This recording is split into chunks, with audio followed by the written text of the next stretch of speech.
In this video, we are going to learn how to configure and use SQL Server Session Management. As discussed in the earlier videos, we have two types of session management. One is in-proc and another is out-proc. In in-proc, the session data is stored into the web server memory, and in out-proc, again there are two ways to do that. One is state server that I had explained into the last video. This is the SQL Server state management, where the session data is stored into the SQL Server database. So in order to configure the out-proc session using SQL Server database, we first need to do couple of stuffs. And the first step is to install the SQL Server state database. And in order to install the SQL Server state database, what you need to do is that you need to run the ASP.NOT_REG_SQL.exe command in Visual Studio command prompt. You will have to make sure that you are running this Visual Studio command prompt by right clicking the icon and selecting as run as administrator. And this command basically accepts three parameters. The first one is -s, that is the server name. So here I have specified -s, or you can say -s, and my server name is this. And then -e is the currently logged on user credential. So -e I have written so that it will detect the currently logged in user into the SQL Server database.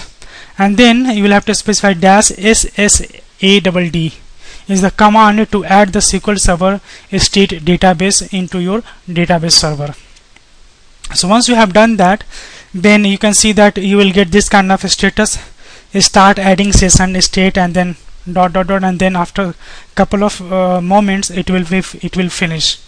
If it is not finishing, then again I told you the same thing. You will have to make sure that you are running the Visual Studio command prompt as an administrator, otherwise you might not be able to successfully run this command. And also make sure that these -s, -e, these are case sensitive. So you cannot write -s and -e. Okay. In case currently logged in user of the SQL Server database does not have access to the master database, then you can provide the master or administrator username by providing -u and then username, and -p the password of the administrator. Once you do that, then you will notice that your database server will have ASP state database, as you can see it into my database server here, ASP state. And you will find that a lot of stored procedure will get created automatically. You do not need to do it explicitly.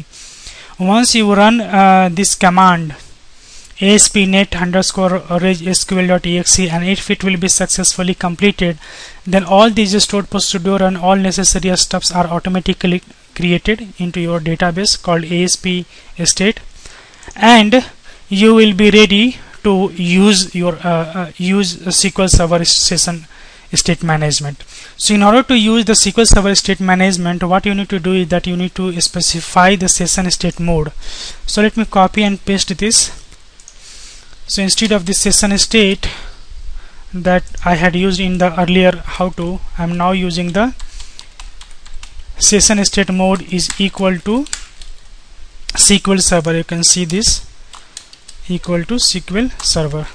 And then once we have specified session state mode is equal to SQL Server, we will have to also specify the SQL connection string. The SQL connection string means the connection string to connect it to the database, and I have specified integrated security equal to SSPI and data source equal to whatever data source name we have. And once you are done with this, then go to the next step. And the next step is very simple. We do not need to change or in any code in order to store the data into the SQL Server session management. The way we use session for other state management like in-proc or state server, in the same way we can use here also. and you'll find that your data will be start storing into the SQL Server database. So let us run this page and let me tell you how it works. So I'm going to run this page. It is taking little time. Okay, the name of the server was not correct. Now you can see the first time the data is coming from the database, and from the next time onwards it will come from the session. And if I will again modify the web.config file, my application has restarted, but still the data will come from the session itself. As you can see, I am refreshing the page, but still data is coming from the session.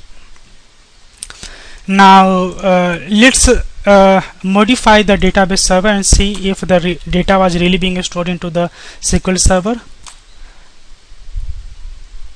And you can see that the page is still loading, and ultimately I will get error.